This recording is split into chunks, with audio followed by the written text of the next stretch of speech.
Hello again. Welcome to another edition of CropLife Retail Week. This week brought to you by growers.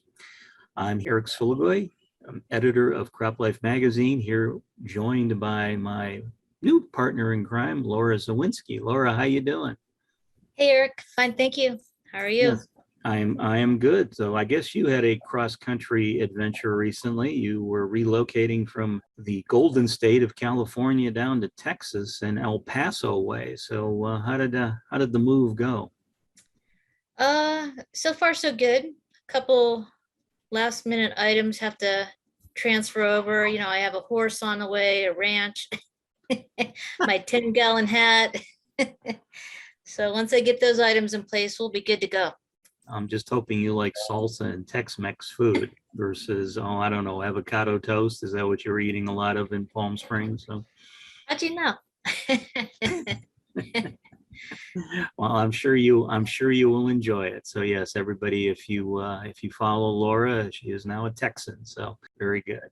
All right. Well, hey, listen, Laura, I know you and I were privy to be part of the Tech Hub Live event last month in Indianapolis. And while there, you and I actually sat down with several folks who happened to be on the premises to talk a little bit about industry trends and marketplace topics of interest for everyone who were there. We called those the Fireside Chats. And I know a couple of weeks ago, we had a little snippet of Sid Parks from Growmark, one of the gentlemen I talked to. This week, we'd like to present another one. This will be from Brett Weisenberger from Agtegra Cooperative in the Dakotas. And Brent and I sat down and we talked a little bit about the difference in trade shows in 2022 versus trade shows going back in the past. So here's that clip. When I talk about scalability, I think everything's about logistics, right? And getting work done. So when you think of generating scripts on the amount of acres that we do, it requires a soil test. And when you take a single geographic point and take a field from into a vertebrate position, right? Now we have to take many more soil tests from that. So we need the labor to get all that work done. The soil labs have to process that much more soil, and everything gets tighter and tighter and tighter, and the windows close up on it, so we can't get our work done. So automating some of that with on-demand tools to take some of the time out of this is very important for everybody. And I'm guessing, based on what you're saying, then that this is an area for the grower customer that has become critically important recently versus what we've seen in the past, correct? Yeah, with input prices where they're at, reverberating is more important than it's ever been. Reducing expenses in parts of the field that are underperforming, that have never performed. Invest in those in areas that are your true performing return on investment areas.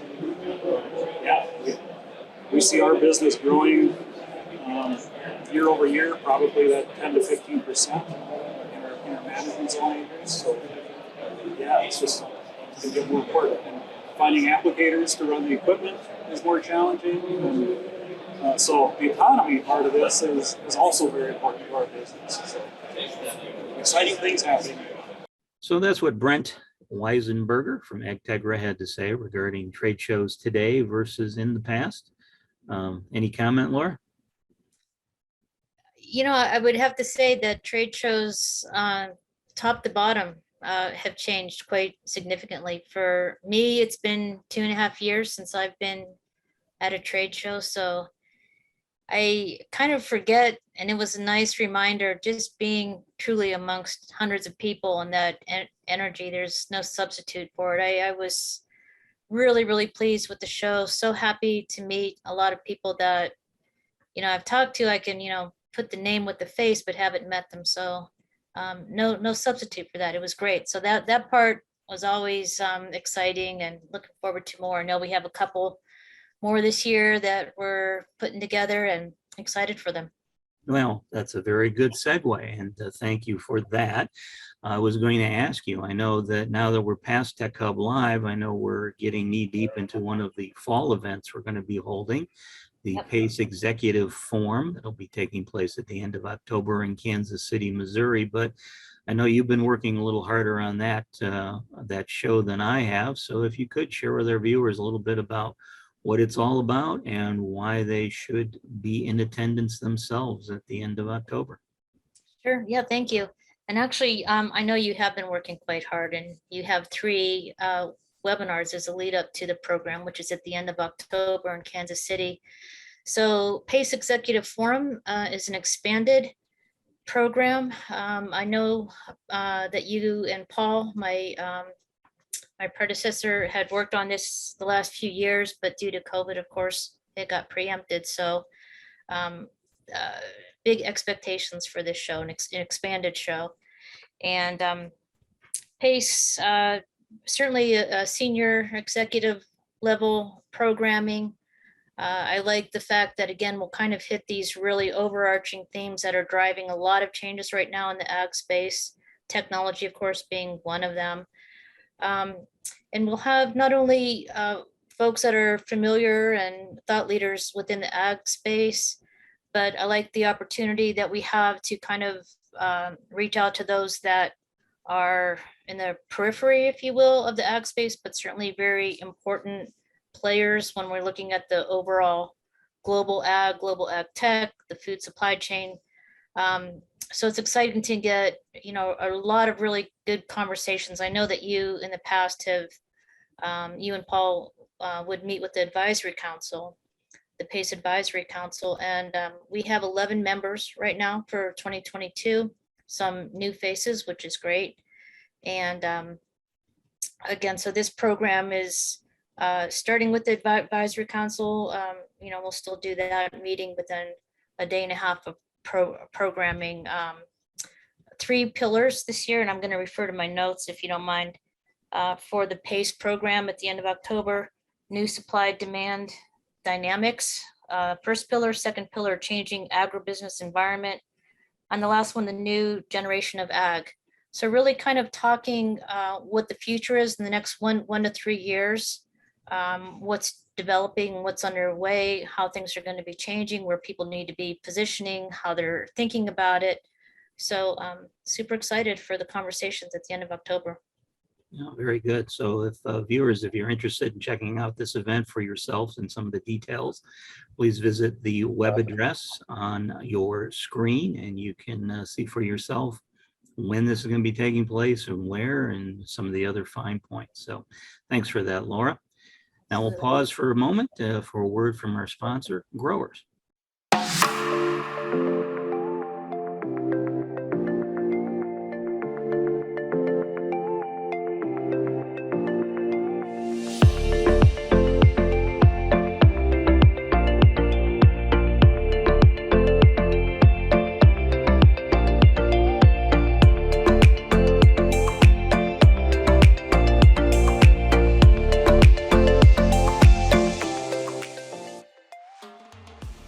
So Laura, I know one thing that Richard Jones and I, another person who has been a frequent co-host with me here on the videos, talked about last week was, of course, one of the big topic conversations have been the Russia-Ukrainian war, and the fact that basically there was a lot of worry that none of the grain that was being produced by the folks in Ukraine was actually going to be able to make it out. But we reported in the last video that due to the efforts of the UN and Turkey, that the first grain shipment left the Ukraine port of Odessa on August 1st. And I know Richard and I were both hoping that this one would not be a one-off. And lo and behold, it has not turned out to be that way. We found out this week that an additional 3 ships containing 58,000 tons of corn are now leaving the port of Odessa in Ukraine and heading for destinations in the Middle East and around Africa. So more of the grain that the world needs to feed itself is now making its way out of the war zone, thank God. Absolutely. Yeah, I wanted to add on to that. When you and I were talking previously about this, just in this last week, I was following the latest from Department of Commerce on the U.S. trade gap, which for the second month in a row has shrunk somewhat, thanks to a lot of strong exports from the U.S. Energy being one of them, in particular LNG, which in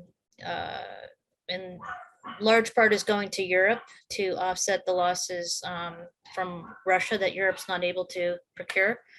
The other good news, particularly for the ag space, is that kind of as you mentioned, we have a lot of demand for US wheat and corn in Europe, North America, and the Middle East. So whether it's the Gulf Coast, Pacific Northwest, the Great Lakes, a lot of US grain is moving out. So another bright spot.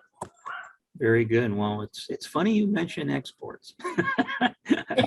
Now it is time for your favorite segment of the show. Time for fun with numbers. So I'm actually not going to be giving away the farm when I say, and pun intended there. I'm going to give you a number, and this will actually, you will catch on where we're looking at. So it's just a matter of narrowing it down in your mind. So your number is 51 million tons. Okay. Okay, now 51 million tons. Does that represent A, the amount of corn U.S. exports annually? Is it B, the amount of soybean the U.S. exports annually? Is it C, the amount of wheat the U.S. exports annually? Or is it D, the weight of the stuffed animals I put into storage now that my son is officially a teenager and no longer plays with stuffed animals? Wow. Again, another, I have to laugh, Eric. I know you put a lot of, brain power into coming up with these tossaways, but they're always they always make me laugh. Okay, so wow. You get three choices basically, because it's all, it's either corn, soybean, or wheat. Which one do you think? Wow, I have to admit, this is a full-on guess today because I'm a little bit stumped. I'm going to say B. Oh, I am sorry. It's actually, what's funny is the U.S. exports about 64 million tons of soybean annually, but that only ranks them number 2 in the world behind Brazil, which ships out about 82 million tons of soybean every year.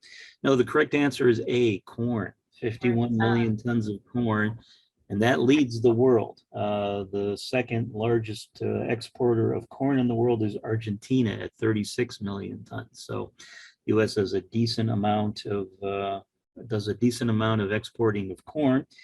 And if you're wondering wheat, we actually tie for third, the U.S. does, at 26 million tons of wheat, ties us with Canada. And believe it or not, Russia is number 1 at 37 million tons of wheat. So there you go. You had a 33% chance of getting the right answer because, again, the question or the answers were all very similar except for the crop. But yeah, we were going for corn this time around. So. All righty. Well, it's back to the mega millions for me. So. Very good. All right. Well, Laura, thank you so much for joining us this week. And of course, thank you to our sponsors, Growers. And I'm Eric Sfiligoj saying goodbye for this week. Hope you join us again real soon.